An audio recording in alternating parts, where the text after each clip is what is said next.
Hello out there, everyone. This is Royce, the Redneck Radio Man, uh, host of Talk Now Radio, brought to you by Revolution Radio, which both are listener-supported radio.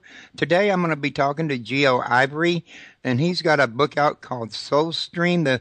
The book is a novel, but from what I've read of it, it might as well just be a true story, almost put into novel format, or made to read like a novel, only it's not the way the history books read, so to speak. But if you ever get the book and read it, you'll find out what I mean. It's a great adventure out there, and in my opinion, in some ways, it kind of reminds me of Star Wars and Babylon 5 and some of the others out there, but you'd have to actually read it to see what I mean. So, Gio, how you doing out there today? Oh, I'm great. I'm great, Rice. How you doing? Oh, I'm doing just fine. Oh, and real quick, like folks, before I forget, I see over here that the goals for the month's already been met on the donation meter. Wanted to give y'all a lot of praise for that there. That's a really good deal. Keep up the good work. Now, Gio, before I get too far involved, I want to find out real quick, like, do you have a website that you use for your book? Or Yes, website, it's period? actually, Yeah, go ahead. I do. I do. It's soulstreamepic.com, which is actually under construction at the moment, only because we're adding the second book right now. So, but yeah, soulstreamepic.com, or you can just go to geoivery.com. GeoIvory.com and SoulstreamEpic.com.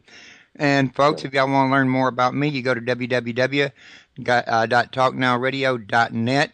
I finally found a host I can put it on and use everything I need to get done. So I'll be working on getting that site built back up in the near future, hopefully over the next few days.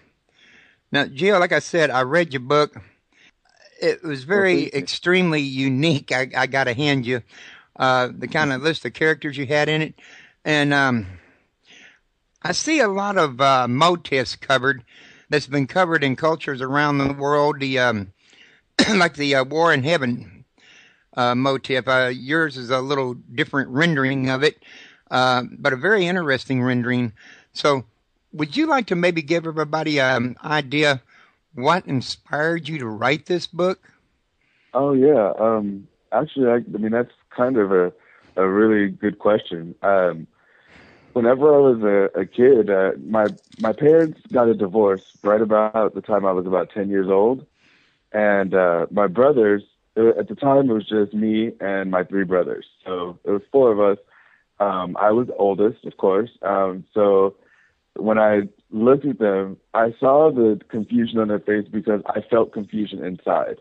And at that time, it was really interesting because whenever my parents got a divorce, it was so sudden that, and I mean, we did see them argue a little bit here and there, but they kind of kept it under wraps. However, when the moment actually happened and they announced it to us, my brothers didn't turn to my parents and say, well, why or anything. They looked at me and they were like, well, is it our fault? And I looked at my brothers and I was like, that's dumb. You guys are dumb. Like, of course it's not our fault. It's them. It has something to do with them. And my brother said, well, are we not special enough? Or is it, it's something we did? Did we not do the right thing in school? Did we not do our chores enough? Like, is it our fault? And they really literally thought that. So me being the person I am, being Mr. Imagination, I was like, no, it's not our fault. I promise. Come with me. And I took my brothers out to the backyard and I said, all right, well, you guys look around. And they looked around. They're like, what? It's just our yard. And I said, okay, now close your eyes. Now imagine us in ancient Rome and you have armor and you have a chariot and you have this, and then you have this power, and you have this. See, now we're gods, and we can walk around, and we have these powers. We're special, you see? And we literally would pretend like we were these gods from other times, almost every day, to the point where it was just like an escape from reality. And I got so good at it that, like, now, I mean, I can look at someone, and I can just, like, just be around with them for just a few seconds, and I almost develop this comic book character for that person. Like, I can see their powers and I can see what they can do and what they would do. And, and I would want them to use their powers for the greater good. Or some people are villains, like, to be honest. I mean, there's some interesting villains out there. So, I mean, I just got really good at the whole imagination and, I really wanted to be a comic book artist. So, my brothers, the characters we created when we were kids, they were like, why don't you just write it? Why don't you just draw it? Why don't you write it? They were like my biggest inspiration. So, but yeah, that's kind of the basis of where I got the thing started. And then it just kind of progressed from what I see society as right now. And, how I saw history being written. And, you know what I mean? It's just like one of those things. Yeah, it kind of got the impression it was kind of like what you thought history actually was versus what, say, the church teaches history was, in other words. Correct. My grandmother was amazing. She is Egyptian, and she believed in a lot of things. And she used to tell me a lot of things about, like, just our society right now. She said, you stay true to you, because a lot of things that are out right now, or a lot of things that will be portrayed in the future in the media, or even what a pastor or someone would tell you, is going to be their opinion. Is going to be what they want to enforce on you. You have to be true to your heart and your relationship with God, or your relationship with the universe. And, and she would tell me different things like that. And I was like, I don't know what my grandma was talking about. Again, she passed away right around the time my parents got a divorce. So the imagination at that era in my life would just exponentially grew, because I really didn't want to see what was happening, in real life. And so I grew up with my parents and my grandmother and everyone telling me, like, all of these different things about just continue to do what you do and just, like, always stay unique. And, I was like, okay, I will. And I never lost my, that whole dreaming thing. So you're a young man still, aren't you? Well, I guess 30, 36. That's young. Really, it's like, I don't know. I feel so old compared to, like, all of my. I didn't even know how the time flew by that fast. I really don't. Like, I still feel like a kid, to be honest. But no. You'll be surprised. And one day I was 20 or 27 having kids. Next thing you know, I'm 55 and they're leaving the house. That's it. Almost seems like a blink of an eye, although you lived all that time. When you actually get there, you're like, where did that time go? That's right. I mean, my little brothers, the ones that were there, I was coaching them through the divorce. They all have families now. I'm like, I have 9 nieces and nephews. Like, it's just like almost like a snap. It all just happened. Like, they went from these little kids staring at me to these really responsible, like, engineers, and, they just amazing people. So I don't know. It just goes to show you don't know what the future holds. Which, in all honesty, from reading your book, that's one thing I could say. Your book kind of, whether it was written to point this out or not deliberately, it did it either deliberately or accidentally. But it seems to kind of send the message that you don't know what the future holds. That's correct. I mean, I believe that the same thing with a lot of stories that we hear in lore, that we all have a choice, and we can always make whatever it is that our future is, just on a blink of an eye. Just one decision can change the entire future of not just our world, like the entire world. You know what I mean? Because I say our world because I think a lot of people are, like, trapped in their own little bubble. But I say, like, one little decision, it may be small to you, but you never know. It could change someone's life, which can spawn a change, like the butterfly effect. A raisin to one man's a grape to another. Yeah, that's it. Well, one of the things I wanted to ask you, especially since you brought it up to me while we were waiting for the show to start, and I mean, this is the most unique thing I've ever heard, is why don't you share with everybody what's unique to you about writing your books that you have to do that other writers don't have to do? Oh, all right. Well, what's unique is, so I'm a San Francisco native, but I was born in Michigan, and my parents, like, have places in Tennessee and Texas and California. And well, okay, so I was raised all over the country, and for some reason, everywhere else in the country, like, I can have a idea, a spurt, like, I can even write it down on a notepad or something like that. But I have to go to Colorado Springs for some reason, like, it's the mountains, maybe it's the altitude, I don't know what it is, and I write my books there. And I mean, it can literally, what would take me 5 years to write a book in San Francisco, I can write the entire novel in 30 days. And I don't know exactly how that is, but I just go to sleep and it's just like a movie's playing in my head. And I feel like I'm almost cheating because I just wake up and I just start writing what I saw in that movie. Like press play and it's like a YouTube or a video or something, you know, and I just press play and I just describe what I see, the whole scene. And it's so vivid and it's so clear. And it's just, you know, again, what's like spurts everywhere else, New York, California, like it's just clear, vivid movie in Colorado Springs. It's just weird. So, yeah, I mean, I did that for the first few books I wrote like that. I'm sorry, what were you saying? No, I'm just going to ask you real quick: is there a particular place in Colorado Springs, or can it be almost anywhere in Colorado Springs? I think it's almost anywhere. I mean, I went there not knowing a single soul except my brother, who was stationed in the Army. So it really didn't count because he went over to Iraq, he was stationed somewhere else anyway. So, but then my sister-in-law, then she brought her kids there, and they were the only people I even knew. Well, now I have a whole group of fans and friends and things like that now, but I didn't know anyone. And maybe it was just the solitude, but then I could say that about a lot of places. I don't know a lot of people in a lot of places, but I can't write there. So I just sat in a cabin. I looked out the window, and it literally looks like something from like Lord of the Rings or something, like where there's just rolling mountains, and then any moment a dragon can come over the horizon and just like burst through, and the sunlight at its back. Like it just reminded me of that type of thing. So I was like, and I'm a huge fantasy fan, so it was just like a breath of fresh air. Just, you know, just breathe in and I just zone out, play some really awesome music and zone out and write. And that's what I would do. Sounds like maybe you had a past life connection to that place. I don't know. I don't know at all. I mean, it could very well be. I know that the stuff that I write about, which is also a surprise to me, is like from stuff in other lifetimes or history and stuff like Sanskrit or Sumerian and languages I've never studied.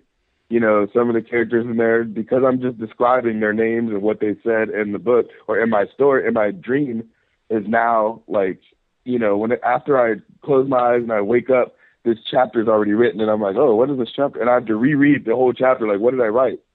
You know, that's kind of, I literally zone out. And then it's about stuff that I've never studied before. Like, whoa. So that's interesting. Mm-hmm.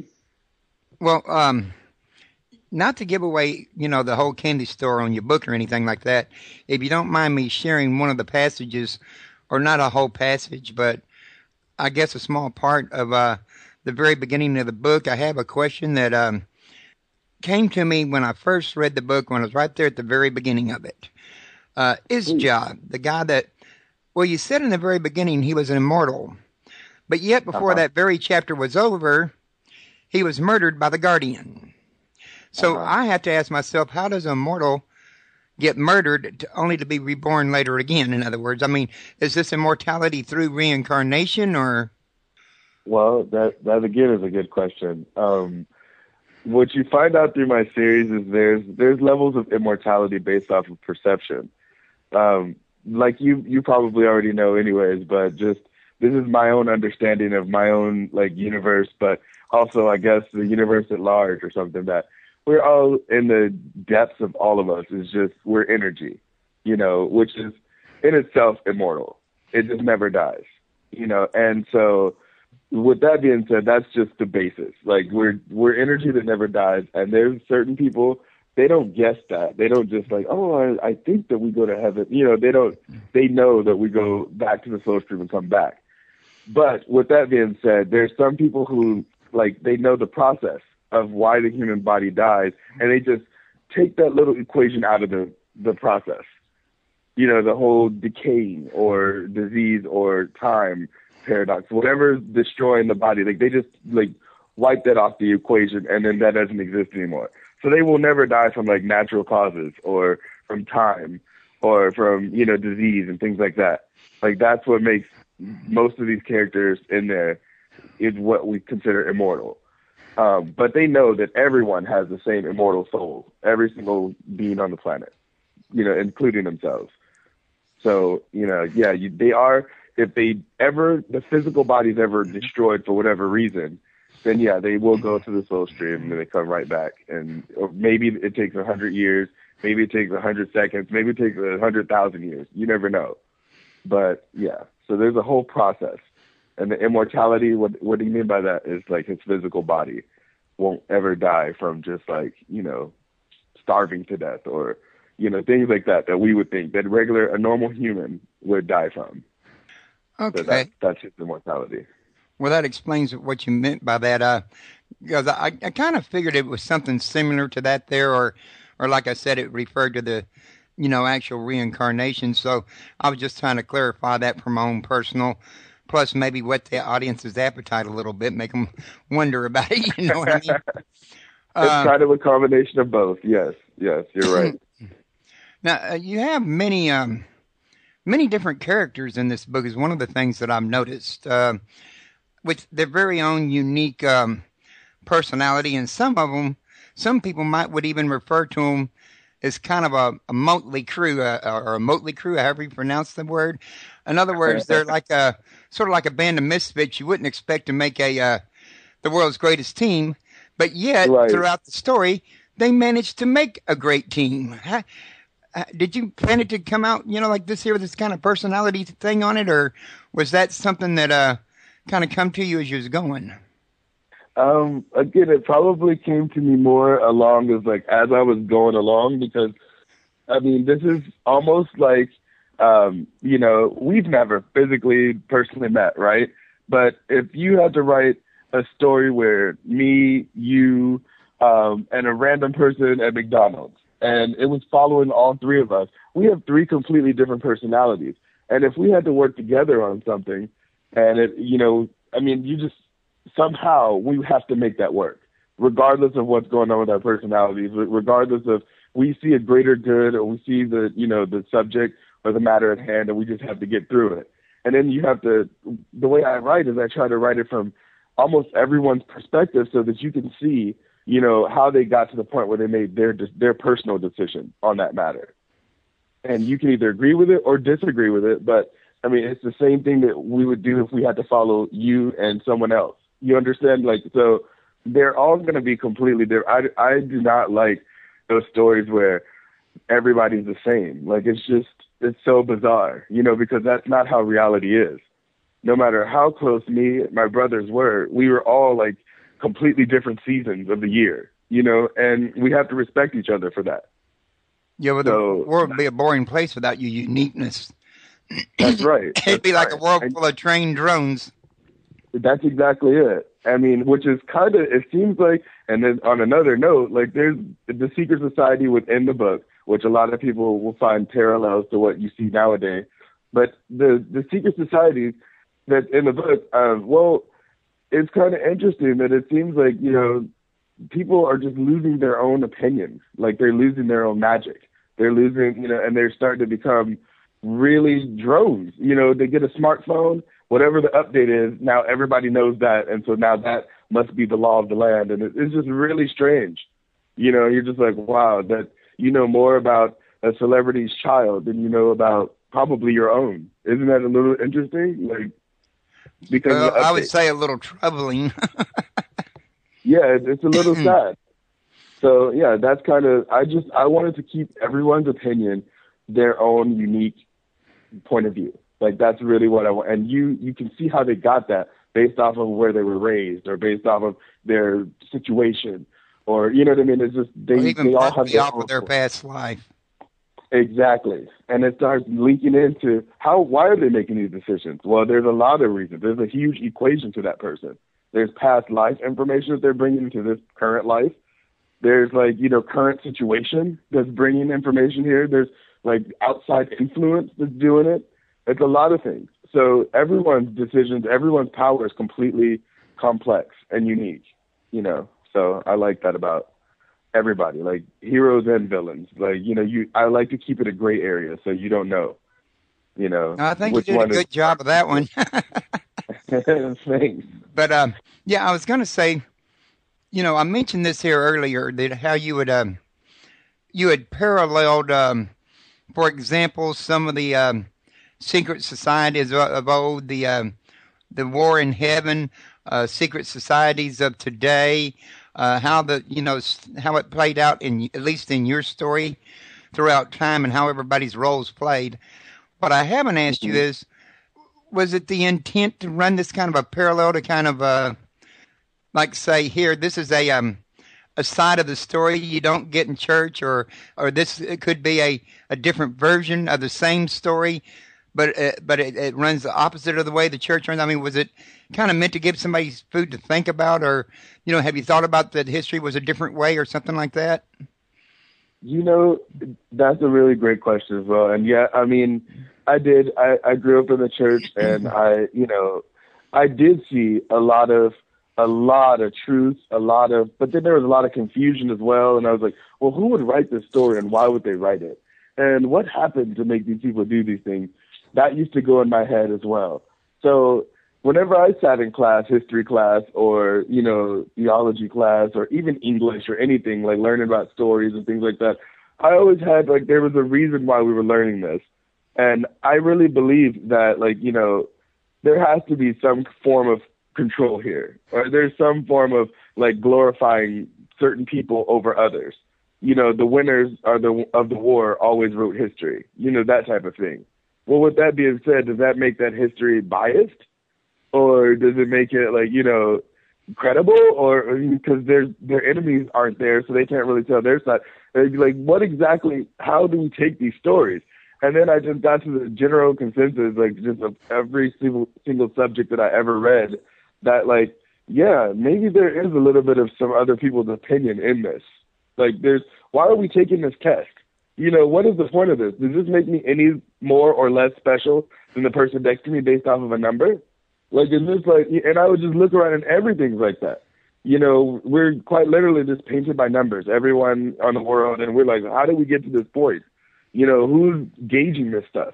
Who's telling us if we're smart enough or pretty enough or, strong enough or things like that? And it just got to that point, like, well, maybe the people who, when they say they are doing, they are watching me, or they are this, or they are that, I was like, who is they? And I started asking myself these questions, and I'm like, you know what? I'm going to write about they. I'll just give them a name and a couple faces. You really don't ever know who they is, but it's kind of scary the power that they have in my story.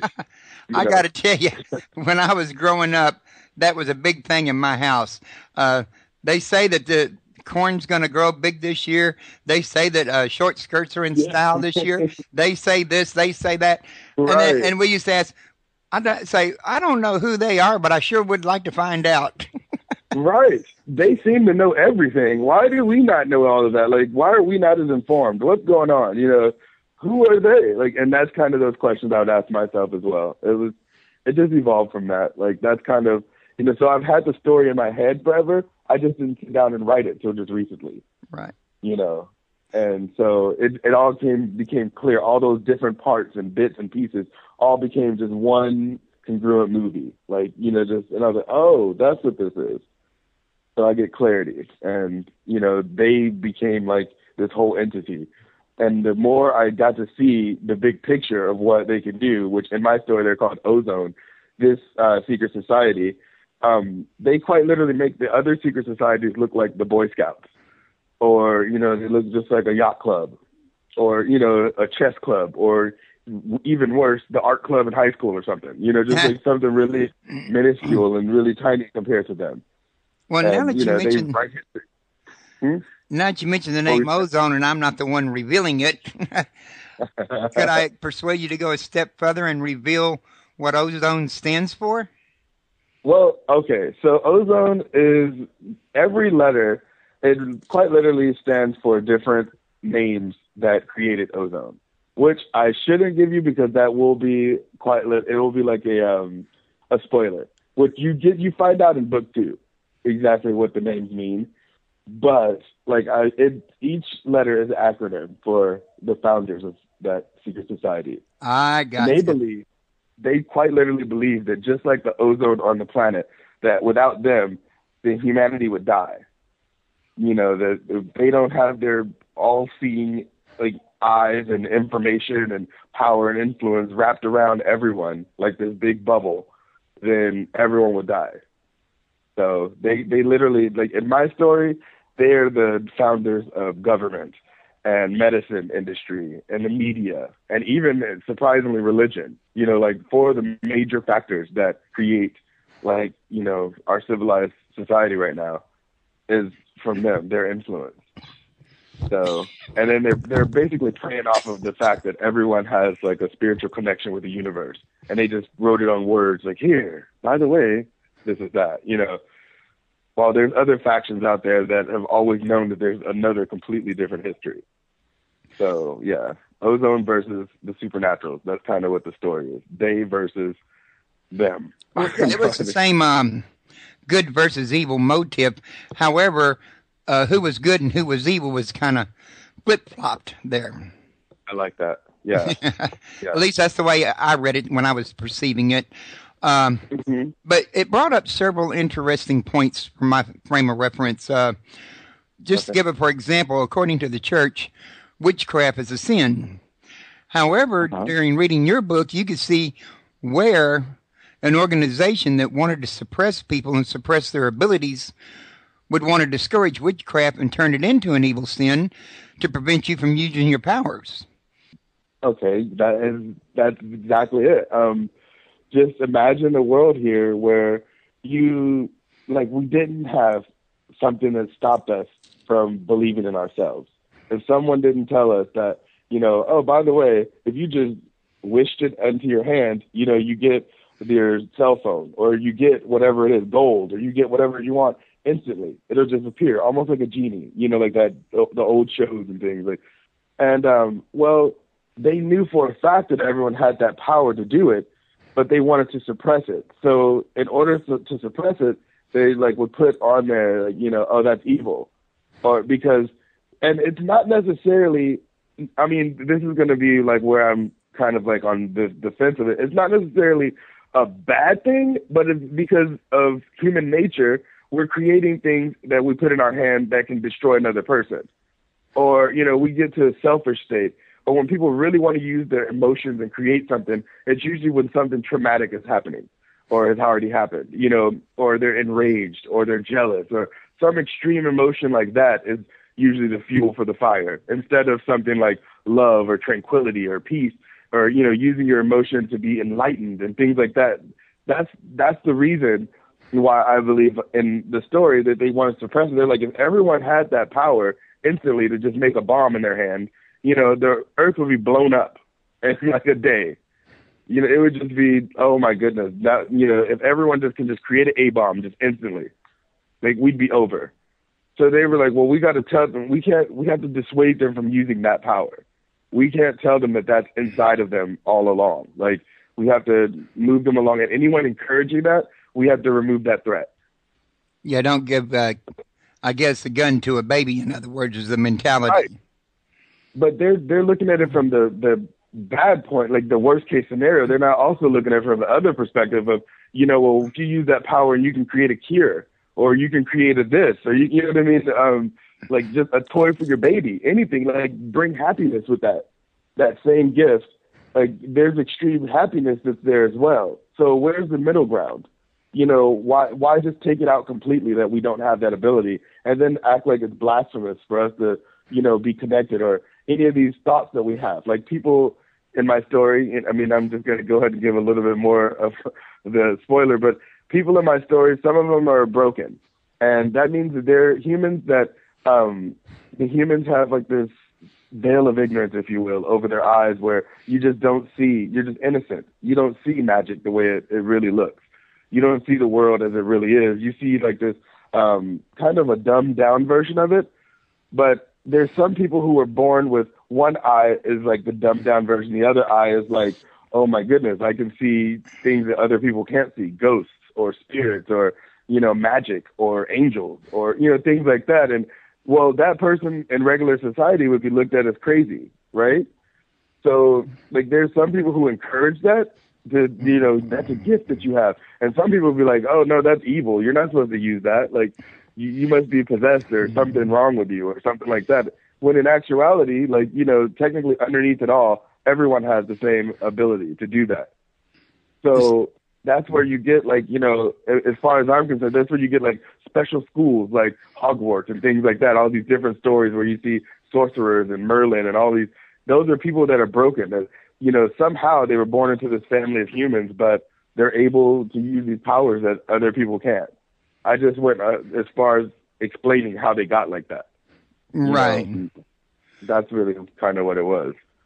Well, yeah, because during the Great War, a lot of things had happened, which we don't want to go into, great detail about that. Which, in all honesty, your book, I don't think outlined the whole entire thing, just enough that you'd have a good idea of what was going on. In other words, I like to keep it vague because I want to make it so that people know that, there's a hierarchy of, like, beings that were always on this planet, that have always been here, that have gone across every lifetime, that all of humanity has been here, even before humanity was here. And back when there was, like, Pangea, like, my story really goes back far, as you can see, when there was all one continent, and it was all kind of utopia. It was like, in the biblical form, like, the Garden of Eden. It was just this huge, basically beautiful, flawlessly weathered place. And all kinds of creatures existed there, as well as human beings. Except these were proto-human beings, which are, they're kind of just the ones without disease, without, like, we didn't die the same way. We lived a lot longer than, with today's standards. And yeah, something happened. It caused the first war ever, called the Great War. So that's kind of what you were referencing right there. And it's, with that being said, a group of witches said, you know what, wait a minute, and cast a spell and said, no, we can't let that happen again. Well, they were kind of duped into it. Yeah. They kind of just said, oh, we're going to change the future right now. Hold on. And that's kind of, so that power that they have is feared. This power that some people have, the control over that magic or the element or, the universe at large, they're like, wait a minute, that's scary because we can't do that. Or I don't know how to do it yet. So I'm just going to go ahead and label that as wrong. And that's kind of what I see as what happened, maybe a misunderstanding or, that's kind of, maybe that's where the fear came from, the persecution, things like that from people in the past. So you think that there's always, from the very beginning, been a hierarchy. Do you think this hierarchy has been a necessary thing, or could it be possible that in another type of reality, everybody could have been born equal and there had never been a hierarchy and it would have still been okay? I think that the reason why there is a hierarchy in the first place, and yes, I do believe that there's always been, like, a set of group people, like maybe 5% of the population, maybe 10%, I don't know, that were born with extraordinary ability to do different things, just to show everyone that, as an example, that yes, you're capable of this. Like, you're capable of doing something further. And, just right outside the reach of what everyone else is doing, which is why we look up to people that have these extraordinary abilities. We're like, whoa, I have something to look forward to. I have some drive, some ambition. Otherwise, we would just be floating around, just drifting. So some people chose to be leaders before they got here. And some people chose to be teachers before they got here. And some people chose to be heroes, and so I'm like, well, what are these people? Like, even in, like, the Bible, even in, the Quran, even in different, like, mythologies, Egyptian mythology, these people were born and they had really almost like very normal lives almost. Like, their relationship with their family was petty, and sometimes it was good, sometimes it was bad.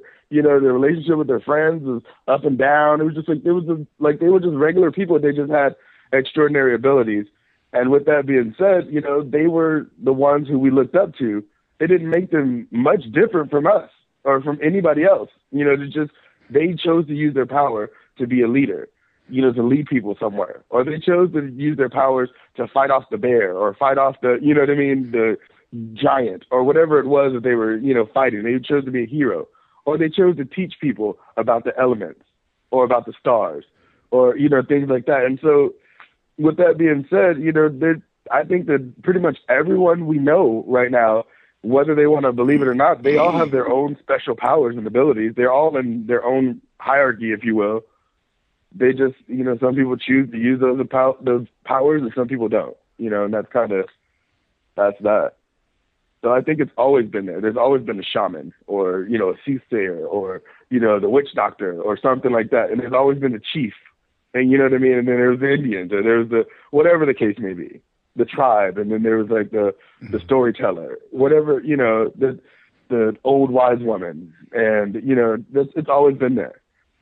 Yeah, I kind of have to wonder about that because I noticed it before that, people have different gifts, but nobody seems to have each and every gift unilaterally, and I'd wonder, why couldn't everybody just had all the gifts and everybody just get along with everybody, in other words?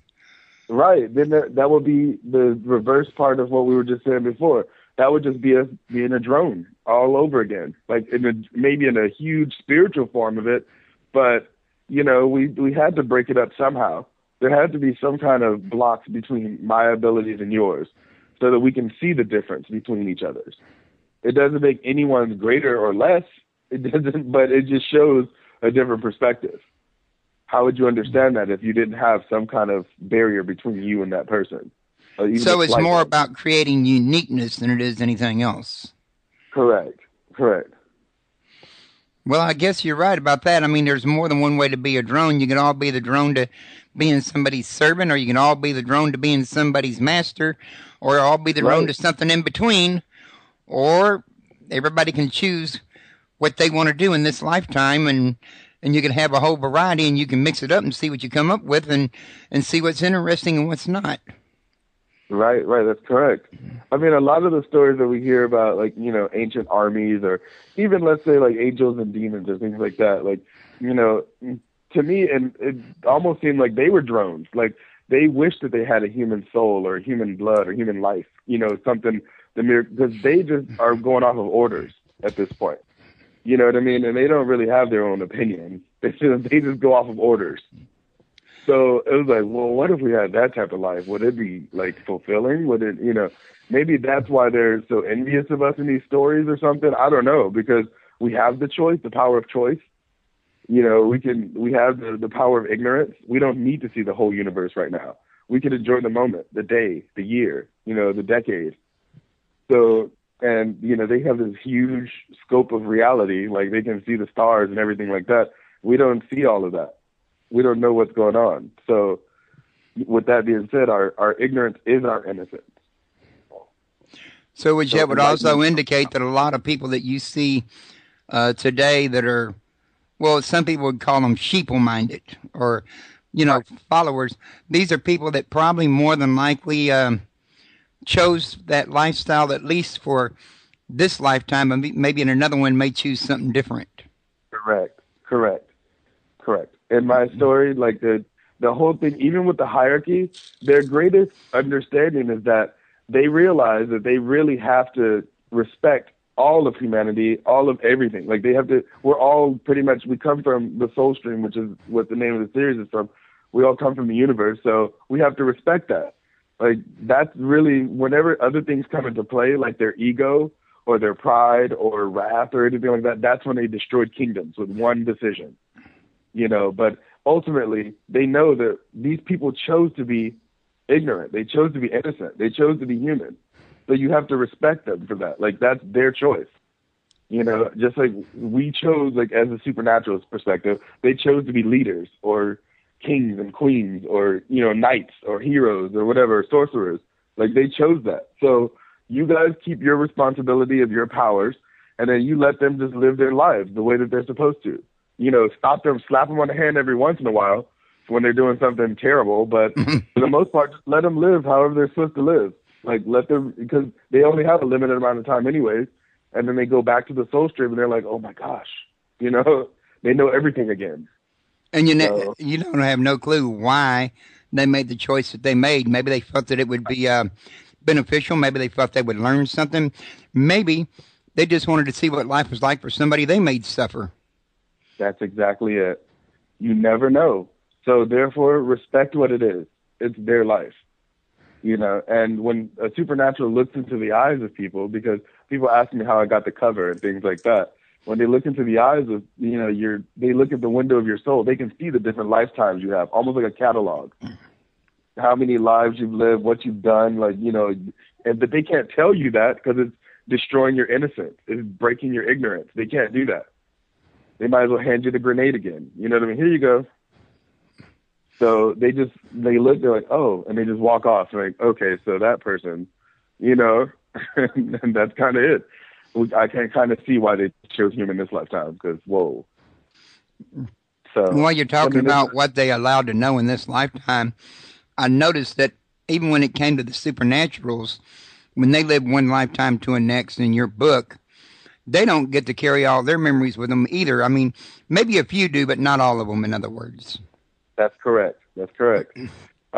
It's like the ebb and flow. It's almost like they are the ones on the highest of the hierarchy. Let's say, for example, they're the Mansers. The Mansers, they never called themselves gods. Or if they did, it was just an egotistical thing. They all called themselves Mansers because the name Manser is synonymous with ruler, king, queen, leader. It's that word itself, like in the language that they speak, is synonymous with all of those things. So I guess if humans consider them gods, then they just said, okay, we'll just accept that because humans call us whatever they want. Like we can't just make them call us something else. Like whatever they can understand us as, let's just let them call us that. And that's what they did. You know, so there's like an ecomancer or geomancer, like somebody who can control the ecology, you know, their ecosystem, or a geomancer, someone who can control the, you know, planet, or a necromancer, someone who can control the dead or lead rules over the dead. You know, there's different mancers because of that. They gave themselves this power of leadership over those elements before they got here.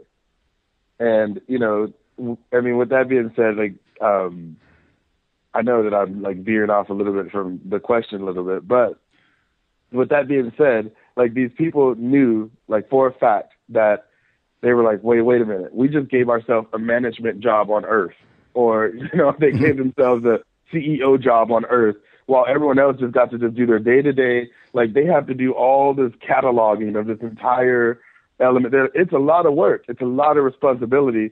Not everyone would choose that. Nobody, you know, some people wouldn't want that. They're like, I don't want that.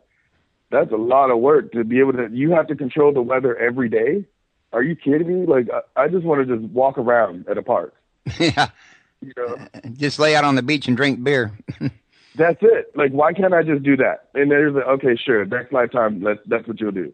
And that's what they did. You know, so some people just know, I just want to keep my leadership role. And maybe it's just for a pride thing. Maybe it's, you know, because I can do better next time. I can do better this time. You know, just who knows why they chose that. But they chose it. It doesn't make them any better, the CEO of the company, any better than the secretary. Do you understand what I mean? It's like there's nothing or better than the janitor. Everyone has a role. So, yeah, going back to the original question, I think that there's always been a hierarchy. Like, that's the reason why, you know, they make up these rules like the strong survive and blah, blah, blah, natural selection and things like that. Well, actually, I personally think that the janitor has every bit as important a job as the CEO Exactly. because all parts have to be there for the whole to function. That's correct. That is correct. For example, you can't have warm water without also having hot and cold water. That's correct. You have to know, like, that's why it's so gray in the story. Like, the story, you don't know who's the good guy, who's the bad guy, because I kept it like that for a reason. Like, when it's coming from different people's perspectives, they truly believe that they're doing the right thing. Their job is just as important as anyone else's. So, you know, how can you just make one just a black and white? You know, just like, this is this and that. No, it doesn't work that way. Not with anyone. There's going to be good police officers and bad ones. There's going to be good politicians and bad ones, good teachers and bad ones. Like that's with everything. Good doctors and bad doctors. Like that's just the way it works. That was, so, like, you know. I was going to say that was something I did notice on your book when I was reading it. Is even the ozone agents themselves were not aware that they were committing any kind of evil. I mean, there was a couple of places where Guardian, you know, wondered or had his doubts, but he never actually, really knew, and neither did the other agents. They all sincerely believed they were after terrorists, in other words. That's correct. It's kind of the way we have, look at society right now. I mean, we wouldn't know, the average person, what is an insurgent? What is a this? What is a that?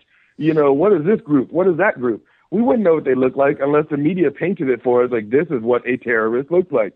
Terrorist to what? To our lifestyle, to our country, to our point of view? What are they terrorizing? Like what, and so again, if you're given orders to do something, you're just fulfilling your job. You're just as important as the president, or just as important as the general, or the colonel, or the lieutenant, or whatever. You're just going down the chain of events. You have a job to complete. You complete your job. It's just as important as somebody who's writing a piece of paper in the White House or something. And so he didn't ask himself questions. Guardian didn't.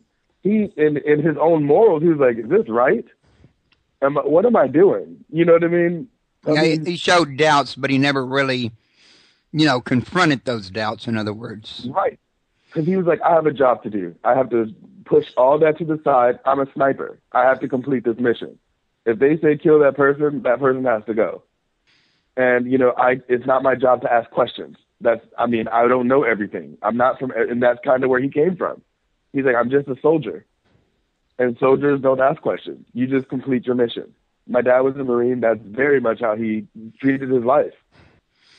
So I know that point of view. I was an ex-Marine myself. Oh, there you go. See, and you can really never be an ex-Marine. They're always a Marine. You're just always a Marine. Everyone knows. That's what they say. So, it's that from coming from that perspective, I don't know. Maybe my dad did some stuff in the past that would be questionable, like all in the sake of his job. I'm not going to go ahead and expose anything like that, but I'm just saying, like, maybe the government told him to do some things. Maybe the government told other soldiers to do things, and they were just like, you know what, this is on paper, it's by orders, I have to do it. And they didn't know whether it was good or bad. Maybe it was for the greater good of humanity. Who knows? And that's kind of I followed it from their perspective all the way to the perspective of the people who were considered gods. So I did it all the way across the board. Everyone gets their turn. Now, real quick, like in the chat room, I saw somebody ask who the guest is in Studio A. His name is Geo Ivery. He's the author of Soulstream. It's a fairly recent book you got out there, isn't it, Geo? Oh, yeah. Well, it's the first of 9 books. The second book was supposed to be released last month, or last year, I should say, in the winter. But I'm changing publisher, so I'm going to go ahead and release it soon. But yeah, my name is Geo Ivery. My series is Soulstream, the Mancer Epic. And is that the only book you have released so far? It is.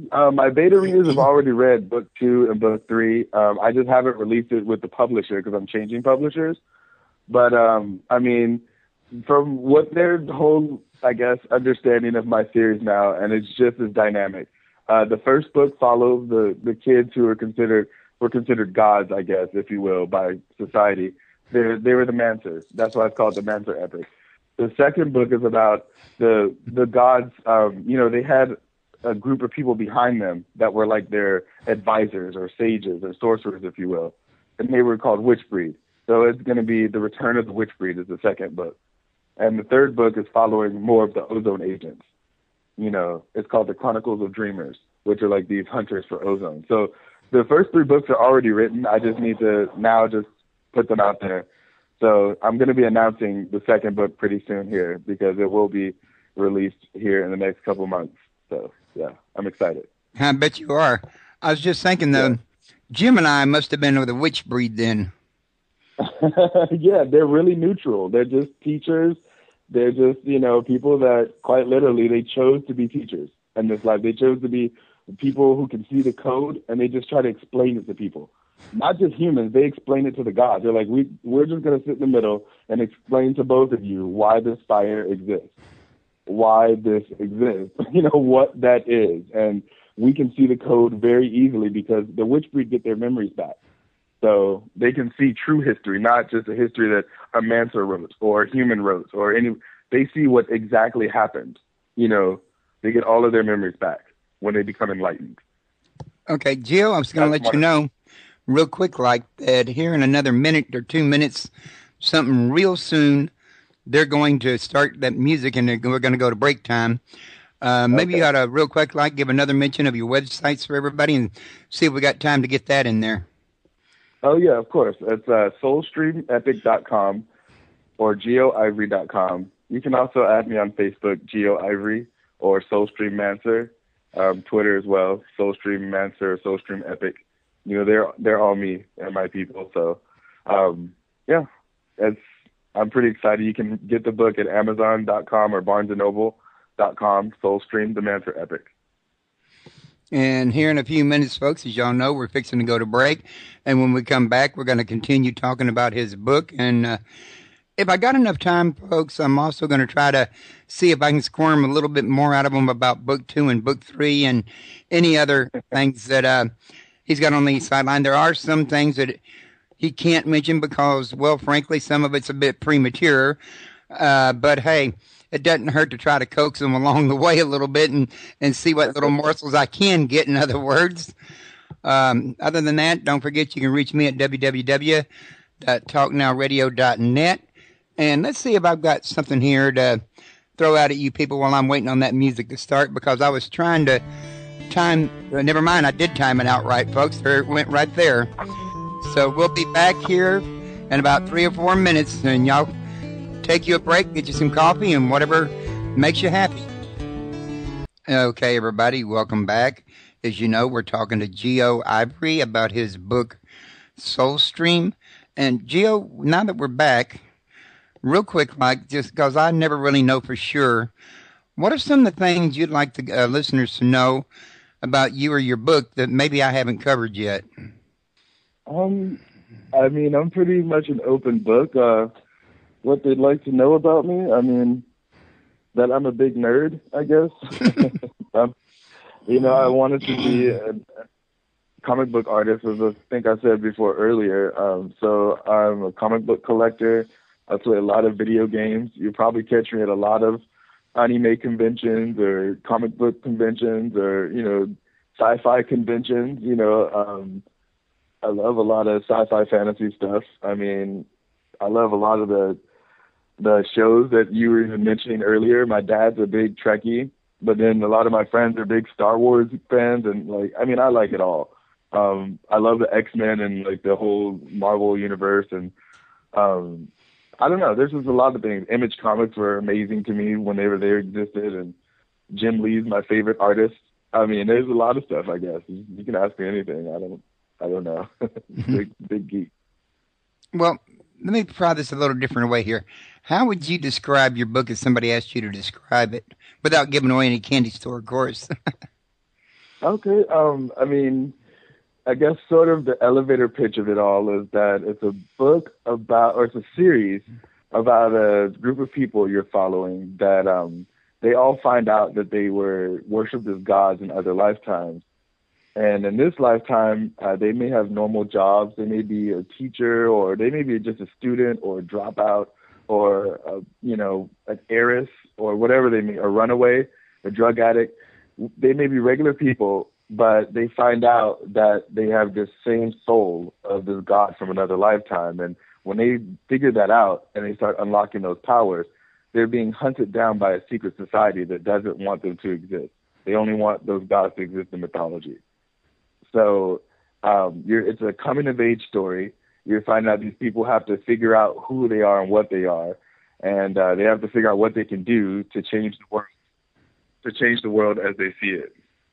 So some of them have made some really terrible decisions in the past, and that's the reason why they get a kind of a do-over, and they get to make better decisions this time. So it's a huge story, if you will. Now, why did the Mancers pose a threat to the Ozone? Couldn't Ozone just as realistically leave them alone and continue with their rule, and the Mancers would leave them alone as well? Or is it because there's a danger that they'll wake up? Exactly. It's kind of like a sleeping giant thing.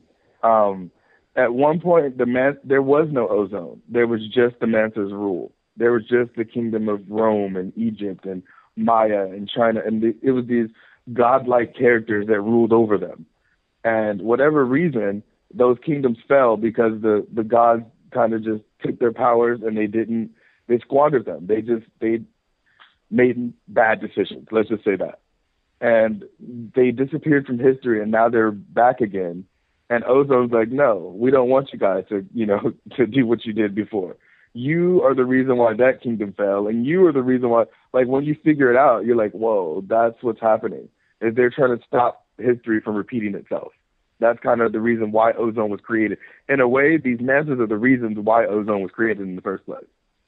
Well, from what I was reading of it seemed like technically ozone was the whole reason the world was almost destroyed when they duped the Mancers into doing what they did. I mean, maybe the Mancers actually pushed the button, but they were led there by ozone, weren't they? Well, you will see that. That's kind of, when you look at it that way, what it is there's supernaturals who've always been kind of at war with each other, like you were talking about before, the war in heaven, like the angels, demons, the good guys, the bad guys. There's good supernaturals and bad supernaturals. Technically, in that part of the story, ozone didn't even exist yet. These are supernaturals fighting with each other. Because of their decisions is why ozone was created. So, yeah, you're just seeing like all of these wars, what they really happen. How humans don't know what's at the center of a storm? It explains like what's the center of a storm now. Like why there's even storms in the first place. Like they're explaining all of these different phenomena that humans just know is like, oh, it's just a rainbow, but they know exactly what these things mean. These are like real. They see the language of magic, like it's a code written on everything, and it goes back to something. So when you're looking at these things, you're seeing a lot of injustices that basically the supernaturals have done towards humanity. But they've also done a lot of great things as well. Like the whole unification and bringing people together, and like different technology and just the progression. They can't just progress too much, but, to their liking. And so all of these, like, Mancers knew each other. Like, they can all, way back before there were cell phones or Skype or anything like that, they were able to, wave their hand and they could see each other in different kingdoms and talk to each other. So they've always had that communication. That's why there's pyramids all over the world. They've always had communication with each other. It's just, man just figured that out recently. It takes humanity a lot longer because of their ignorance, because of their innocence. Well, plus I think the gods used a more spiritual technology, and man was stuck using a man-made technology. Correct. They were, and they had to explain. So, if you will, has to be some kind of medium between that part. Like, so this is, instead of explaining them in the spiritual way because man won't get it, you have to say, okay, so there's this thing called the ether. And, you can transmit radio waves. And, you have to talk to them almost like kindergartners. And then you just have to show them, okay, look, here's a cell phone, here's a TV, you see what I'm talking about? Like, that's the ether. We can transmit, and so it takes thousands of years for somebody to figure that out, for a man to figure that out, while the supernaturals have known that spiritually for millions of years. Do you understand what I mean? So it's like, with that kind of power that the supernaturals had, and still have, the humanity kind of is fearful. They're like, well, we don't want them to rule over us like that. Like, that's ridiculous. So that's kind of why they feel like it's a threat, like that the supernaturals are the terrorists, if you will, to humanity. That's exactly what ozone believes. I was just thinking about it, and the thought kind of occurs to me that it's not hard to to believe that when you realize that between your computer and your wireless router, every time you download a program, the information for that program travels from the router to your computer through air, no wires hooked up whatsoever, and you upload vice versa. Same thing with pictures, emails, whatever you're doing, chats. That if this kind of technology can pass through the air invisibly, through furniture, through you, and anything else, and you not know it's going through you while you're standing in between the two, well, then why couldn't thought do the same thing? Exactly. And try to, going a step further from that, is like you try to explain that to people, like, that you can download any information you want from the universe, right? And they would just look at you like you're crazy because it doesn't make sense to them. It makes, like, it's over their head. What are you talking about? Like that little process that you just said, you have to explain it to them on like even a micro level, because even that process that you just said, the average person doesn't understand it. They use it, they utilize it, but they don't know what it really is.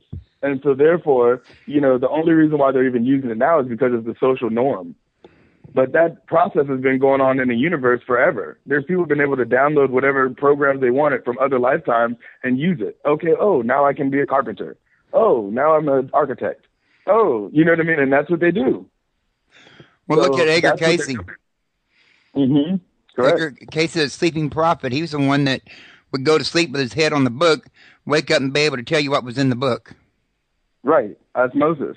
You know, and those type of abilities, again, that was because some people were able to do that, was looked down upon because the greater of mankind couldn't. So, you know, it's feared now, all of us. It's called witchcraft, or it's called something else, you know, and to be honest, like the people who they considered witchcraft, like most of the people didn't even know that what they were doing was considered, they don't know what it's called. They just, I mean, that's something that man gave it. Man named it. You know, because from what we can say right now, if you think about it, if we just took a cell phone and we took it to the past and it was able to fully function as if it was right now, like as if there was some invisible towers or something, I don't know, and you used it in the past, you were considered a witch. The same powers that you have in your hand that you use at your disposal every single day is witchcraft in another lifetime, because it's not social norms. Hell, a simple cigarette lighter would be witchcraft. That's it. Back in the 1600s. Exactly. You have to look at them like, wow, these people are very simple. So how do we approach these people? And, you know, there's some people, some of the leaders and rulers and stuff, they were just impatient. They were like, no, cast a spell and just make them smart or something. Like, because I don't feel like waiting 1,000 years for them to figure out that a lighter is not bad. You know, and that's kind of the way it is. That's what the story, the people you're following. That kind of reminds me of Zachariah Sitchin. Have you by any chance ever read any of his work? No. Who is that? Zachariah Sitchin. He's passed away now, but he has a series of books out called The Earth Chronicles, in which he lists interaction between extraterrestrial and man from way back at the very beginning. Mm-hmm. And part of his books talks about, you know, when E.T. was here and they were creating man, or they were upgrading the near man that was already on the planet to a full man, one of the obstacles they ran into was, how do they upgrade this beast to a point that he's smart enough to do the labor and work the mines, but not so smart he'll want to rebel further down the road, in other words. Right. That sounds great. I mean, that's a heck of a fail-safe program on humanity, and a lot of people really would consider the human body, which we have no idea how it works, by the way. We can speculate. We're like, oh, what is the meaning of life and all of these different things, but we really don't know how it got here. It's a miracle, you know, like that we have all these things working simultaneously, kind of how you did that process about the router and the computer. Well, our body has these supercomputers within ourselves working firing all over the place, you know, making things happen. And we don't even have to think about it. It's just programmed that way. And with that being said, we know that there's DNA now. We know that there's genetics, and there's a program there written there, but you know, who wrote it? And what are the fail safes? And what's going on? Like, where's the router? Like that's kind of the things that go through my head, which is why I'm like, all right, time to write about it. You know? Yeah. What was that? Okay, you got to remember, Zachariah Sitchin had believed that we were visited from other planets, and that these extraterrestrials became what were known as the gods, in other words. Mm-hmm. And it was these gods that took like Neanderthal man or one of the man apes, and you know, mixed it with the blood of one of their race, and that's what became Homo sapien, in other words. Mm-hmm. So that's not. I don't think. I mean, your book doesn't talk about all that DNA mixture. However, when it talks about that enlightenment spell, it kind of reminds me of this upgrade that Sitchin did. You know what I'm saying? Because you're, instead of upgrading body, you're upgrading the soul, though. Right. I mean, it goes back down to where it's like one and the same thing. If you can imagine that the body is a battery, if you will, and like the soul is the power in that battery, the gauge. And once that battery is dead, the battery falls over, the body falls over, but the soul, the energy, which, never died anyway, it goes back to the soul stream where it came from. So some people give themselves a larger battery or a lot more time to be here, but the shell is just what it is. It's just a shell. Sometimes you can upgrade that battery and make it recyclable energy. You know what I mean? And the sun is what replenishes it and makes it go on and on forever. Sometimes it can be wind or electricity or whatever the case may be. You don't know exactly what it is. But these supernaturals have chosen to keep that battery like here, so they can monitor these people through thousands of years.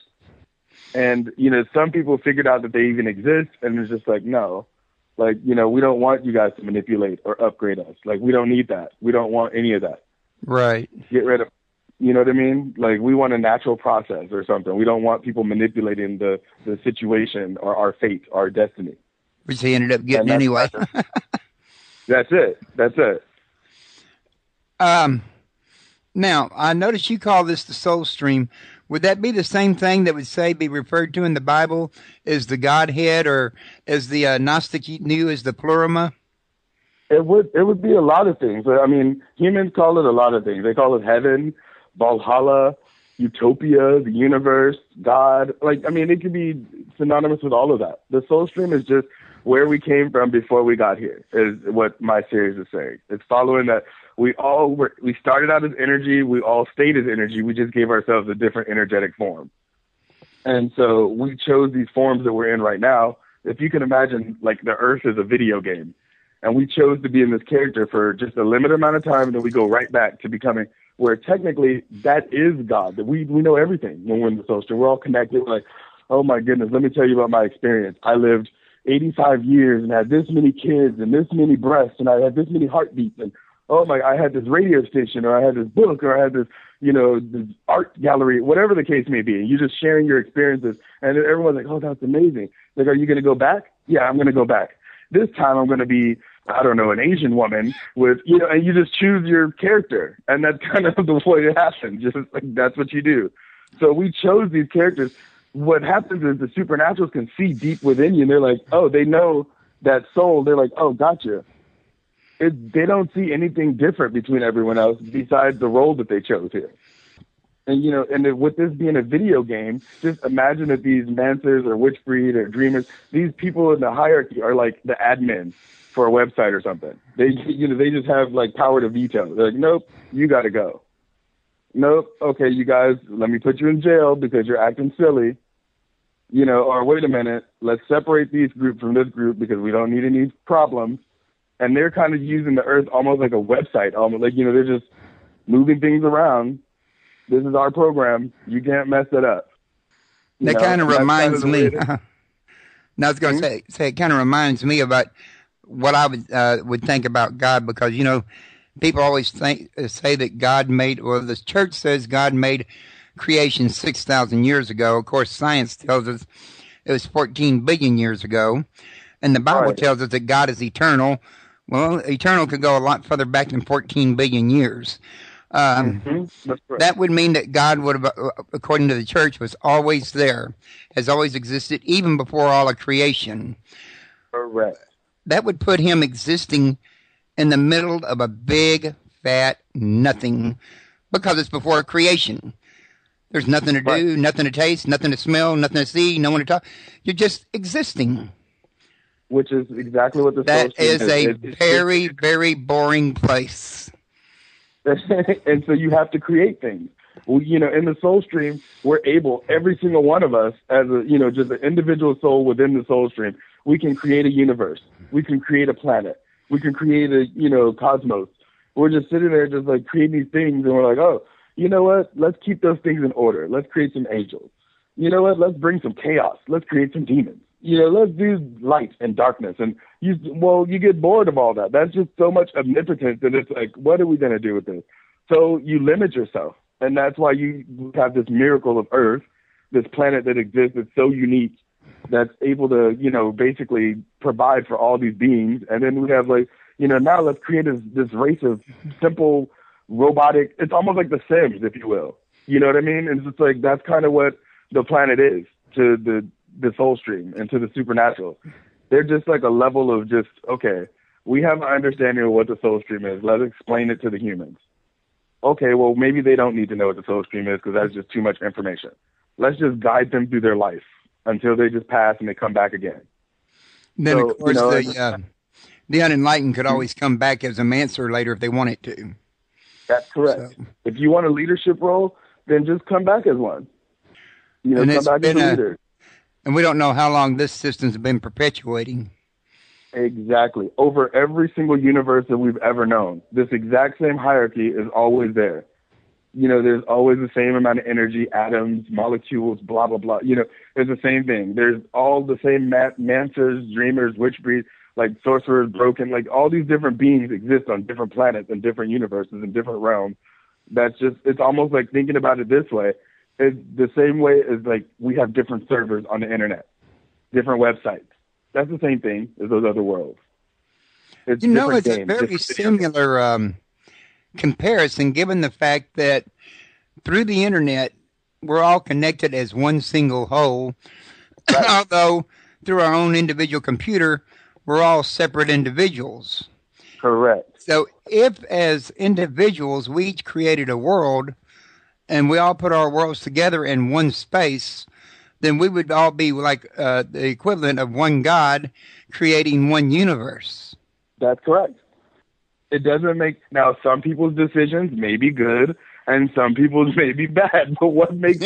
you understand? Like, you can't really decide who's good and who's bad. Like, it doesn't make sense. We just are what we are, and so we have a role and we get to choose what we get to do next. That power of choice is really what you're following. Power of choice and the uniqueness of life, I would venture to guess if I was to put a guess in it. Correct. I mean, if you're sitting out there floating through all eternity bored with nothing to do, the last thing you'd want is anything that's monotonous or drone-like. You'd want that uniqueness. You'd want to be able to try your luck at different things and, all kinds of stuff. You'd want to mix it up. Let's be real. We want drama. You know what I mean? We want some kind of drama. Like, make something happen. Make the angels fight with the demons. Make something happen. Like, make it clash. And I want to see a star explode or something. Like, okay, so let's just have a simple life or something. Let's just live on a beach, drink some beer or something. Even though it's only a small amount of time, it's like logging into your favorite game. You're only there for a small amount of time, and then you move on to the next game. Well, then, too, it may be best that it is only for a short amount of time, because imagine how boring it would be if you lived in the same life eternally and you've already fulfilled everything you could think of, and you're just repeating the same old, whereas if you could die, you could step in with a whole different personality. So now think about this that way, Royce. Like, the fact that you just said that, you're onto something. Now, is that a gift that these people are immortal now, or is that a flaw? You understand what I'm saying? Right. Because sometimes one man's gift could be another man's flaw. Thank you. So people think, I want to live forever. But you get to go back to the Soulstream. That's why the supernaturals are like, are you kidding me? Like, we get to stay here in this boring place and monitor you guys. It's like, what? You get to go back. So, yeah, when you choose something, just be careful what you wish for. Yeah, that kind of reminds me of that Star Trek episode with Q in it, where they went into Q's world for a while and saw how he lived, pardon me, or how the Continuum lived, and some of them were nothing but the dog laying out front of the house with nothing to do, the old hound dog. Other ones were just the bar's piano player, sat there all day long and played the piano. And it come to find out during this episode that Q was really, really bored, which is why he kept coming in there messing with the poor guys on Captain Picard's ship. Right. That's awesome. Yeah, it gets as simple as that. Every once in a while, you have one that just snaps. They're like, this is boring. I'm going to cause a war. I'm going to do something. I'm going to shake it up. I'm going to make it alive. I'm going to shake it up. They'll just the whole them regaining their posture again is what gives me life. I'm so glad I'm finally stimulated. They can like pick up the pieces after the earthquake. You know what I mean? That's it. Well, one of the things I'm curious about that you mentioned earlier is that this is a 9-book series. So Yeah, should I take it, since you already know you're going to have 9 books, that you've already got the whole entire series kind of semi mapped out in your head? that's right. I mean, what happened was I saw it in the form of in trilogies because it was easier that way. I mean, I got, like, if you will, the download from the universe. I'm like, whenever I got that download, I'm like, oh, so I know what happens at the beginning. The beginning is a lot of character development. It just throws you in the middle of this war. And then the end, it just shows you what happens as a result of all these people's decisions and some weird miracle, like, it makes boom happen. You're like, whoa. And so that's kind of like, there's a lot of people to follow. Well, not a lot, but not as any. I mean, I guess it's about the same amount of characters as every other series, But what happens is when you follow those people, you see that all of their different unique choices and things are the reason why this super miracle at the end happens. So So if you're it going to wasn't for one of actually them, you're going to record hmm how they grow and how they learn and what correct, causes them to make certain changes in their lives. correct. You're following this entire process, and it's not just like some, strange thing that, no, it was a lot of, if one character didn't exist there, then this wouldn't happen, and so that's kind of what you're following. It's just like this stream of events, and that's kind of how we have, like, our normal lives every day. If it wasn't for every one of us on this planet, then what would happen in the future? We have to make choices. We have to make decisions and do things that are greater, like better. Just you can, and if you mess up, who cares? Just learn from it, move on. People are so afraid of failure or afraid of, like, death. Like, what if that's not it? You know what I mean? Like, there's other things beyond. Like, there's Right. other, information that you need to get out of this lifetime. Now, you were talking about making things better, and it just popped in my head for a brief instant about, there's enough reason for evil and bad in creation right there, because without it, you would have nothing to make better because it would already be better. Right. It gives you a chance to learn, to grow, to hmm problem solve, figure out how to cope, benefits that if everything went your way, you'd never get. That's exactly it. You have to learn. There has to be a trial, and if you can think of this whole place as kind of like our rite of passage, if you will. You're like, oh, and unless you learn those lessons, you keep coming back and until you figure it out. Oh, that's why I wasn't supposed to do this to that person. That's why I wasn't supposed to do this to those people, or that's why I was supposed to, act. And instead of just watching TV and just watching the world go by, I was supposed to go in and do something about it. Like, maybe I was supposed to be a philanthropist. Maybe I was supposed to be, a visionary or something, or an artist or something, a Or an musician, author. do something, an author, right? A radio host. You could, maybe that's what your whole point is so you can share this information with other people. Who knows? But just do something, any little thing. Do whatever makes you happy and let the rest That's right. fall into place as you go. Yep, because the world's going to revolve no matter what. So just do what makes you happy. Just enjoy your time here. It's limited anyways, right? So just Well, yeah. enjoy it. And let's be honest about it. If you do something that makes you happy, you're going to have problems in life and you're going to have good times in life. If you do what Right. don't make you happy but makes somebody else happy, you're going to have good times in life. You're going to have bad times in life. No matter which Right. choice you choose to make, you're going to have the good and the bad. So why not choose something that you do for yourself? That's it. It comes down to that point where you're just like, when you're thinking about this whole, I guess, world that we're in right now, if you take it to another perspective, that's kind of like, the thing that we lost as kids. And I say this at a lot of my book signings, that we lost a lot of stuff. And when we were children, most of us were able to, if your parents said, by the way, Royce, when you come home, if you do really good on that test, we're going to have a dragon in the backyard for you. And you're like, what? And you believe them. You really, truly believe them. Like, oh, my God, I'm going to have a dragon or a unicorn or a griffin or something. And then you come home and it's just those one thing.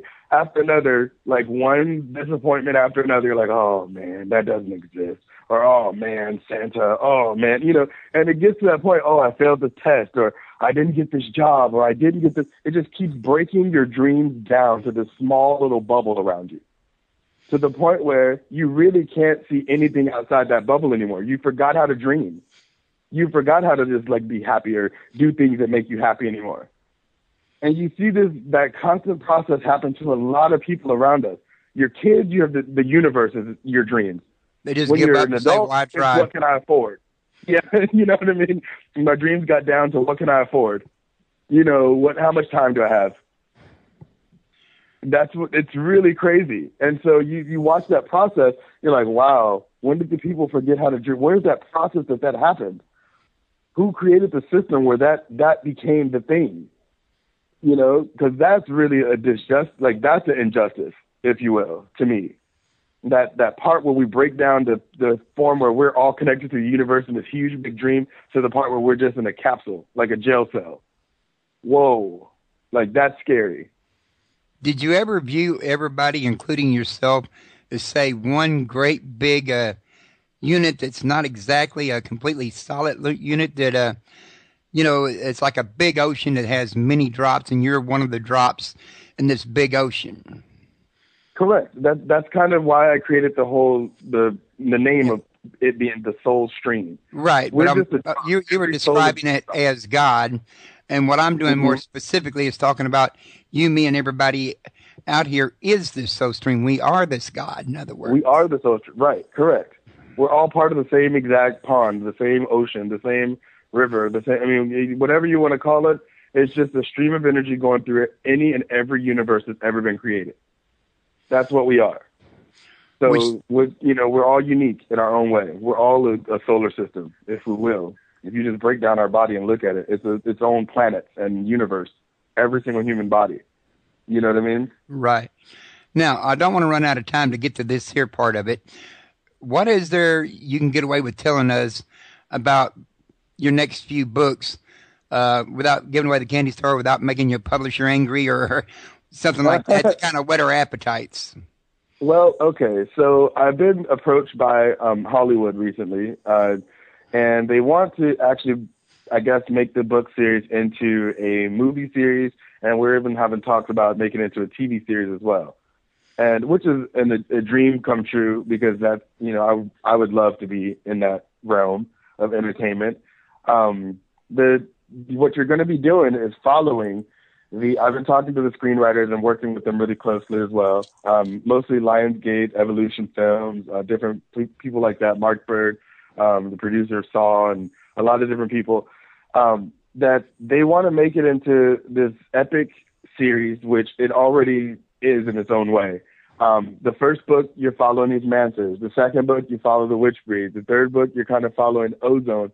And with that being said, that's just the first trilogy, which is the intro to the series. The rest of the series is just full-out drama. It's just a big war, like a huge conglomerate of like, oh, my God, now you see why the factions are at each other's throats, or, why people have distrust and things like that. The series is going to be pretty elaborate because I want to eventually do spin-offs as well, make little anime, or little, I guess, manga or comic books and things like that, and release those on the website. I'm also going to release some short stories of different characters you're going to follow, like side stories, if you will, that aren't really part of the main story, but you get to see some of the decisions that they make on the side. Video games, because I love video games. Like I said, I'm a big geek. But the series goes more and more in depth. The second book is more about, you finding out the true history of things versus the history that man has been told or was written. And it's following the Witch Breed kids. You get a glimpse of them in this book, Carrie, Star, Alina, all of them. And the second book, it explains those covens of Witch Breed and what they are and why they chose to be teachers and healers and, psychics and whatever they chose to be, and why they chose to teach man and the Mancer as well, like how to use their powers or how to become, more enlightened, or how to just live innocent and simple lives. So you follow them in that second book and watch them become more enlightened as a character. And in the third book, you're following Ozone, who's just following orders to wipe out all of those characters you just found out from book 1 and 2. So it's like, whoa, that's kind of like what's happening. And so I'm really excited about the whole movie deal. I'm really excited about like what's going on. My fans, I love you guys. Thank you so much for your support. That's for sure. I love my family as well for like encouraging me to be like this big imaginative geek and never making me feel awkward about it. And all those artists out there, all the dreamers, I just want to give you guys a high five and just say stick with it for sure. So, I hope everyone enjoys it. Well, I was wondering, have you had any flack from any of the religious groups that are familiar with your work?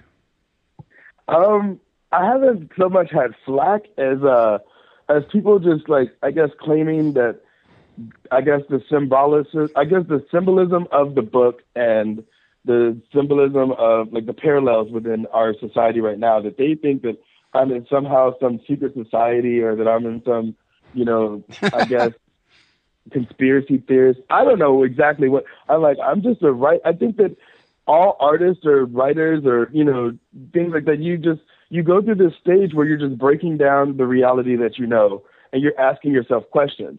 And all I do is just hope that other people ask themselves questions. And if that's a threat to like, your religion, which I don't understand how it would be for asking people questions. I mean, almost every major story in there is a trial from God, right? That like made people ask about their faith. Like that, I mean, it's just asking questions. Like, why are things the way they are? Why are we living this life? What is going on? Who told me to believe this? Who told me that, why should I believe this? Like, why does it not feel good? Or why does it feel good? Or, you know what I mean? I should tell everyone about this or, how I feel and things like that. I get a lot of flack mainly from,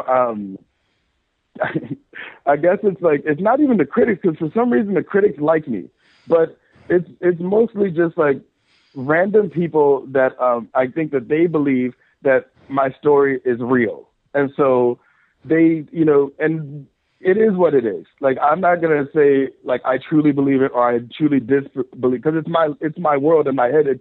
To me, it is real. But I'm not saying that that's something that somebody should make like some religious thing or something. I'm like, it's nothing against anyone personally. Like, it's nothing against any faction or anything like that. And some people do take it that way. Like, it's just me assaulting their personal belief system. But it's not an assault. It's just a question, And that's kind of, I get that question of like almost every book signing. At least one person will come up to me and ask me, that type of stuff. And they're like, so this is real, right? So I should stop believing in blah, blah, blah religion. Oh, my God. No, dude, that's not what I said. And they're like, where did you see that in the book? It's like, what are you talking about? I just said, just explore what you already have, those feelings that you already have, the religions, the government, the medical industry, the media, everything that you already know. Just ask yourself questions. Just, reach a little bit further. Like you can achieve. There really isn't a ceiling. People try to say that there is, but it's really it's that magic. You all have it. Everyone does. It's literally like the law of attraction. And I didn't even know that they even called that like the secret or something. I just know that I've been using it my whole life. It's just something that I just attract things to myself because I think about it a lot. It's almost like that's just what it is. It's like magic. It's there, in my doorstep, or okay, you know what I mean? I got a letter in the mail, or that's just the way it works. So you've been living by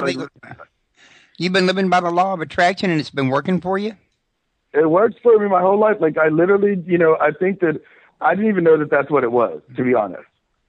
And so it's the things that I think about the most. I've always, when my dad was like I know we're running out of time and things like that, but I know when we were kids, he was like, okay, you guys, what do you want to be when you grow up? And one of my brothers was like, I want to be a doctor. The other one was like, I want to be a fireman or something. And the other one was like, oh, I want to be a soldier. And then they were like, what do you want to be, Geo? And I was like, well, I want to be a billionaire so I can hire all of them. I didn't even know what that meant. I honestly did not know what that meant at all. You know what I mean? But like, this is me as a kid just being silly. But it's what it's what you think about the most. I don't know how that would happen. I don't understand. I don't know how I got this download of all this information. or like, it's just one of those things where I think about it the most, so it just comes to me. You know, there's no like specific, I mean, some of my writer friends are like, you are just lucky that is, I was like, but we create our own luck. You know, that's as far as I understand it.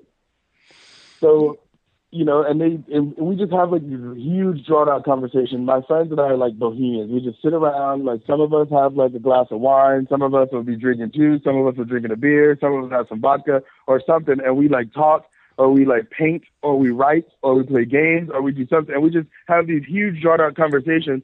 And, you know, it comes down to it is like we all like in this game together.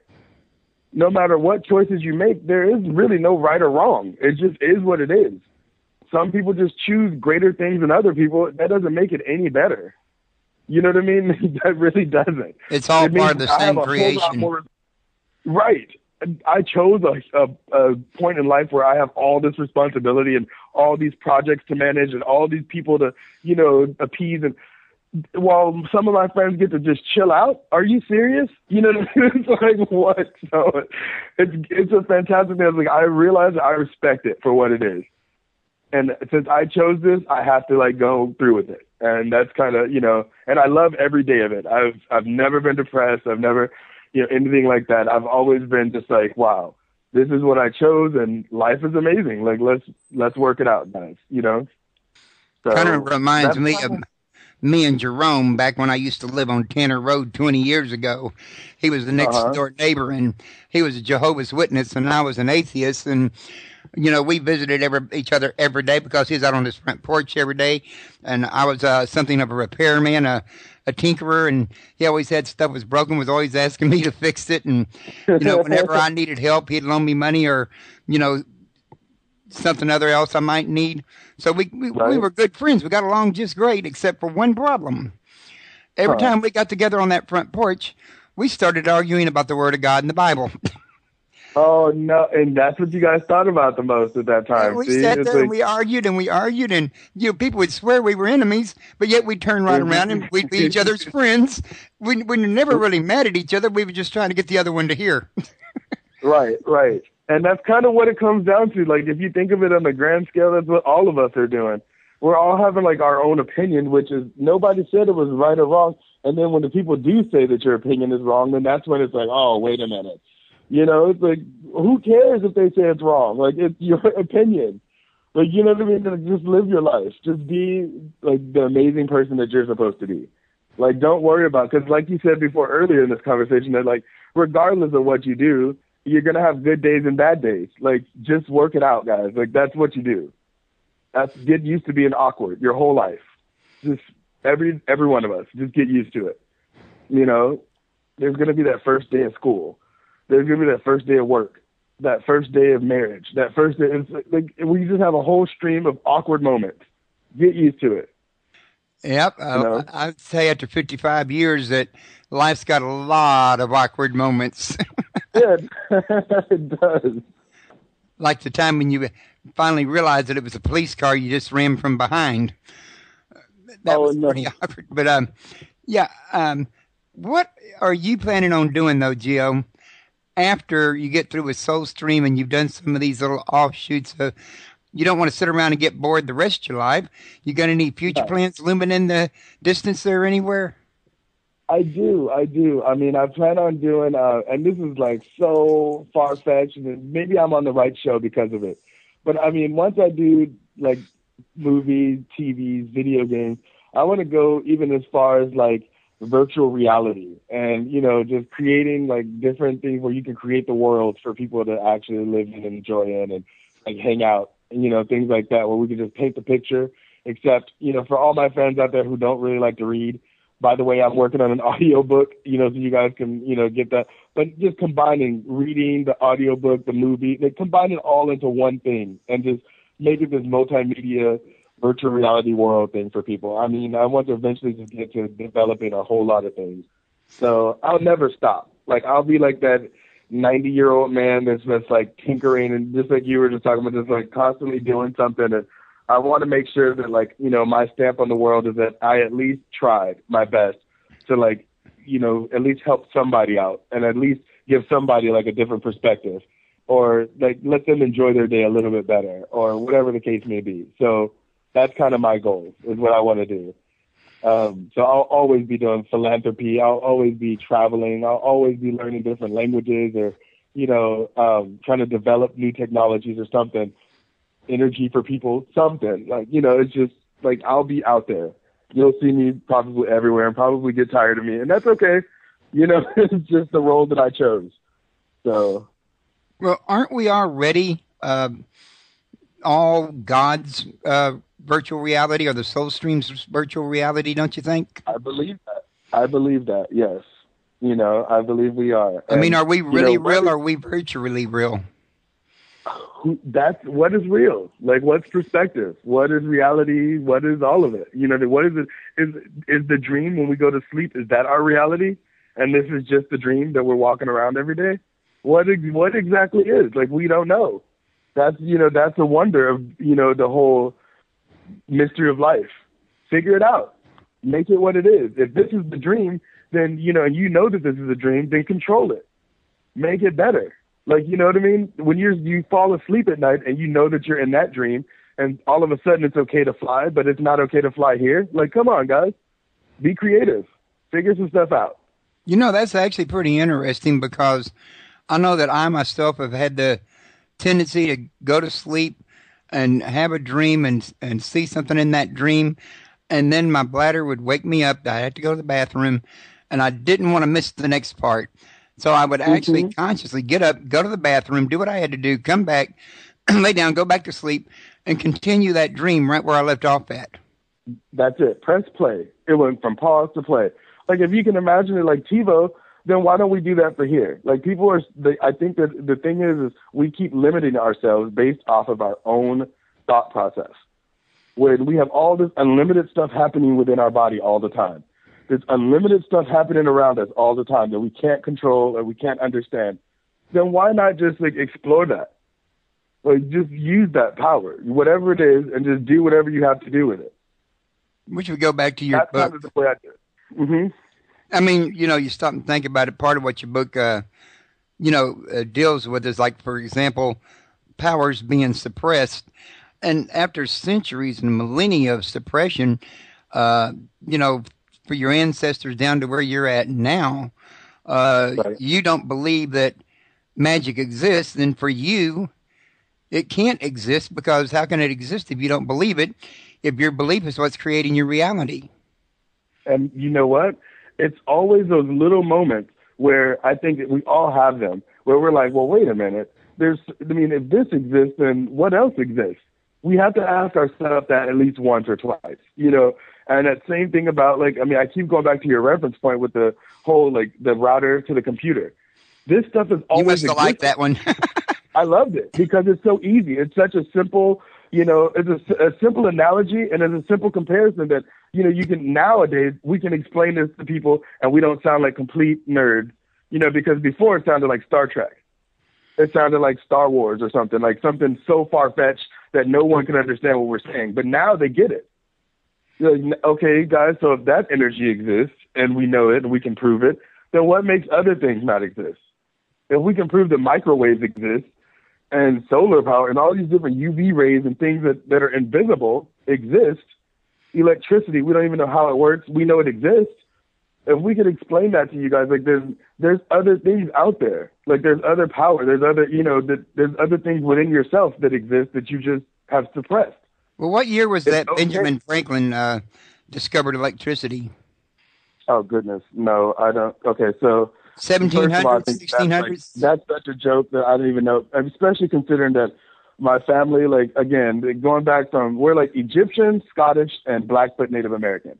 Wow. So my Egyptian part of my family, that's my family. They were talking about, we had batteries and electricity back in ancient Egypt. And I had to do the research, and I was like, oh, my God, they were true. That is true. I know that. Yeah, my grandmother was like, don't let them believe, don't say that some man in a kite and a key created electricity when it's always been here. That makes no sense. He did not do any of that. So that was one of her stories that she used to tell me, and I was like, what, Grandma? But the teacher told me. She's like, nope, that's not true. And so she said, do your own research and figure it out, but just realize that that's not true. Actually, I wasn't referring to created. I said he discovered it. Oh, But discovered see, it. Got it. he discovered something, though, that the ancient Egyptians knew about, but Right. yet got lost through the passage of time. So from his perspective, even though it had been back in ancient Egypt, from his perspective, it hadn't been discovered yet. It was new. Yeah, that's right. New to him because he didn't know about the past. I mean, That's they didn't have the internet. They couldn't go back and study it and, what have you. But what I was thinking was, if you view it from his perspective, at the time that he discovered electricity, such a thing did not exist until he got struck by lightning. Then all of a sudden, electricity does exist.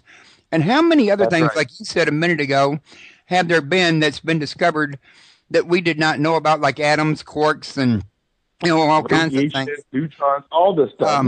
Like, come on. It's always been here. So why do we still limit ourselves to say there's nothing else new out there? That's right. I mean, some people will argue the point with me, and I mean, this may sound absolutely crazy, but again, maybe I'm on the right station. But yeah, I do believe that there's extraterrestrial life out there in the universe.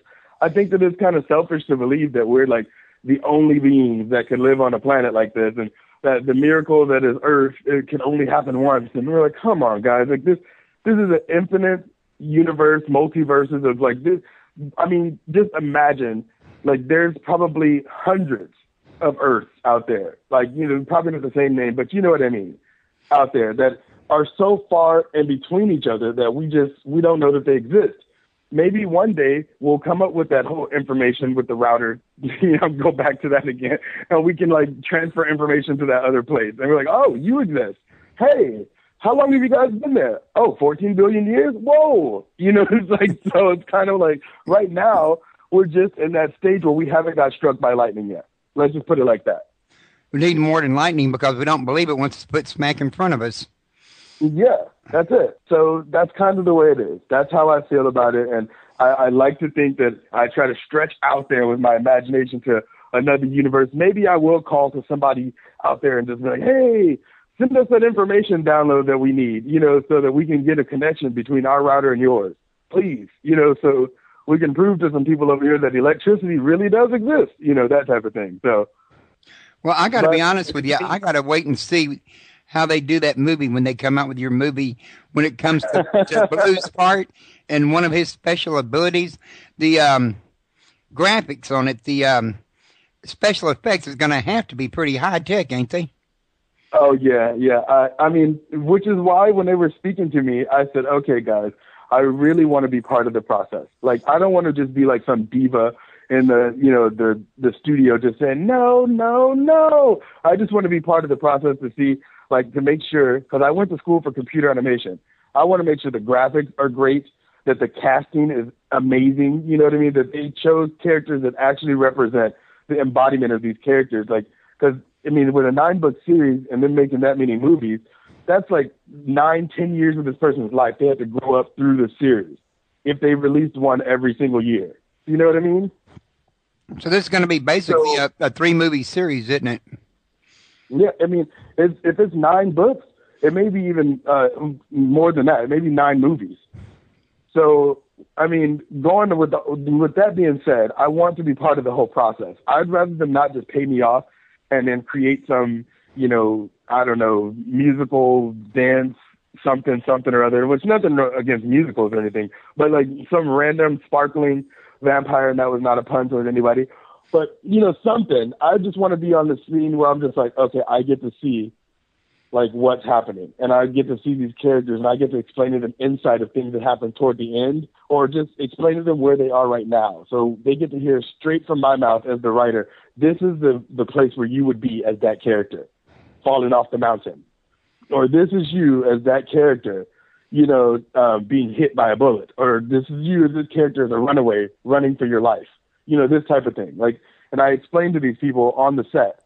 So I want to be a part of that process. I want to be part of the whole special effects and just to see what happens. I'm actually quite amazed at it. Okay. Well, real quick, like before we forget, let's give them your websites one more time. Oh, yeah. It's soulstreamepic.com. which again, it's right now I think it's under construction because we're doing a whole bunch of things, adding the audiobook and things like that to it. Or you can just go add me on Facebook, Soulstream Mancer. That's Soulstream, Soulstream Mancer. Soulstream Mancer. Or you can just add me at Geo Ivery on Facebook as well. So, and then I'll just give you guys updates whenever the new websites and things are up and stuff like that. But I'm always out there and about. Like that's, you know, I'm really super excited that the first book sold 200,000 copies. You know, thank you again to all my fans out there. I love it. Over at Barnes & Noble, Amazon.com, all the different hubs around the world. I have fans everywhere. Oh, there they go. Okay, real quick, like everybody, my website's www.talknowradio.net. Tune in next Thursday. We'll be having Robbie Lunt, who is co-author to Demon Street, who I interviewed him and David Roundtree here a few months ago, and he agreed to come back. Geo, it's been a real pleasure talking to you today, and I don't want you to be a stranger. Of course not. All right. Y'all have a good one, and this is where I'm going to sign off and say goodbye till next Thursday at 1 o'clock.